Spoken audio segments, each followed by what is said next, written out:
This YouTube channel isn't sponsored by anyone, although we're willing to take donations from everyone. Maybe not the Tory party, but almost everyone. But particularly Iron Brew. Yeah, sadly, I don't have any Iron Brew with me today. You can follow us on Twitter, YouTube, Instagram, and the blog, which there'll be a link to in the description below. You can follow John here at the Yarn nearly everywhere. Yeah, the underscore on Twitter.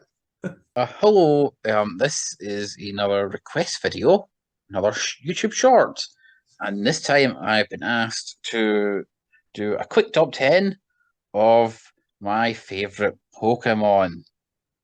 Now, I'm sure there are many of you out there who would come up with really well-researched, educated, erudite lists. However, I'm an old dad who last played the games for fun about 24 years ago, so this may be a very predictable and short list. But as it was requested, without ado, here's Michael's top 10 Pokemon. Coming in at number 10, Scorbunny. And I'll give you your elevator pitch on it. The elevator pitch is that Scorbunny is basically a grumpy rabbit who throws fireballs and knows karate. So, are the rest of these dinosaurs or something? Would that be spoilers? Number 9, Cypher.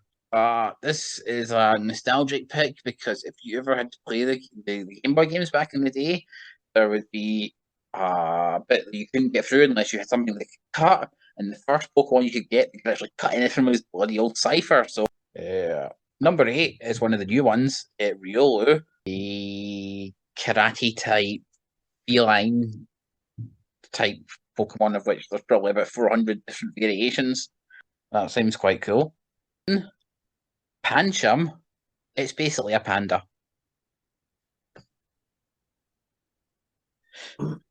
I think your special guest behind you approves. 6, an old school one, Cubone, which is basically a sad puppy. It's sad because its friend died, so it's wearing the skull as a memento mori. Now,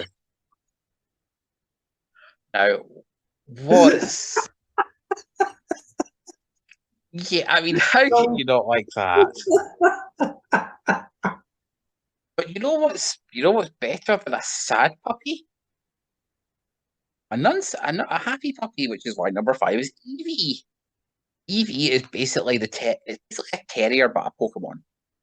I know it's become much more popular with the kids now because basically they look like Yorkshire Terriers, and they can now evolve into like 9 different different dog forms.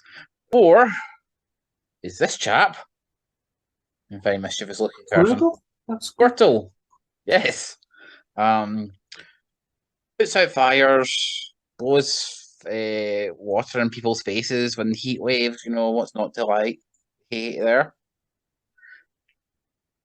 And most famous in the Liverpool in Crisis thread on Gallifrey base as Becky's reference point for a certain Liverpool defender. Yes.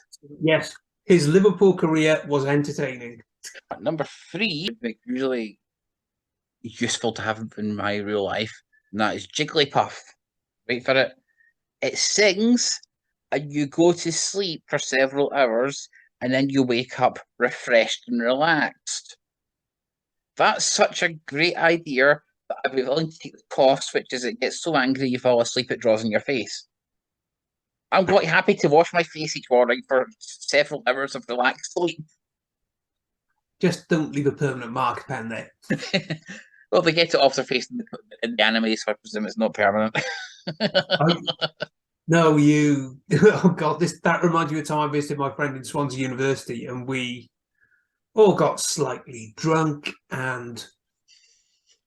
Well, one of them from Essex, one of the chaps from Essex fell asleep.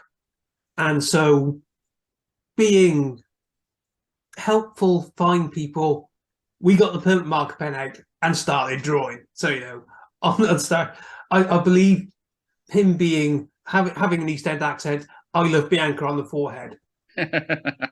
He woke up before us, and because we were at someone else's house, and he went back to his digs, and he hadn't got his keys, so he had to knock on the door, and his landlady answered it.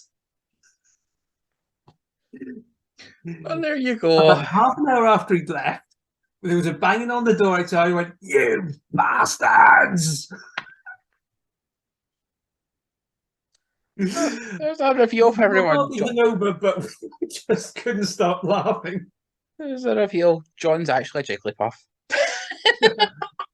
Big fan of Jigglypuff. Runner-up, number two place, would have to be Pikachu, who is the mascot of the entire franchise, and it's ridiculously cute baby form Pichu, which is massively popular with kids.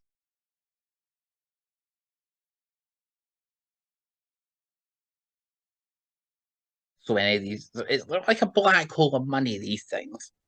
Yes, I have been dragged out to see the Detective Pikachu film in my time. In fairness, the Detective Pikachu film is quite a surprisingly good family film, I thought. It is. I was very surprised. I was expecting a quite cynical catch. It's fun. It's just a good thing to take your weens to. And the number one, and I'll just leave a pause here so somebody can guess. Yep, that's right. Charizard. I mean, it's a dinosaur that breathes fire. What's not to love? I only found out recently that apparently in the original game, if you pick Charmander who becomes Charizard, that's you picking the difficult option, the difficult way of playing the game. I never realised this because what I did was just level it up to level 99 and then go around all the gyms going, you're going in fire, you're going in fire, you're going... See, you're talking about fire-breathing lizards, and I'm just going back to the Godzilla cartoon of the late 70s and early 80s here. And when you say what's not to love, I'm just going, Godzuki. Junior Godzilla. You should come up with something better than Scrappy-Doo for Junior Godzilla. But, I mean, I suppose it's quite on brand that the best thing in heaven would be a dinosaur, but you know. Entirely on brand. Absolutely not. It was an answer I might have been anticipating. And that's the top 10 Pokemon from someone out of touch.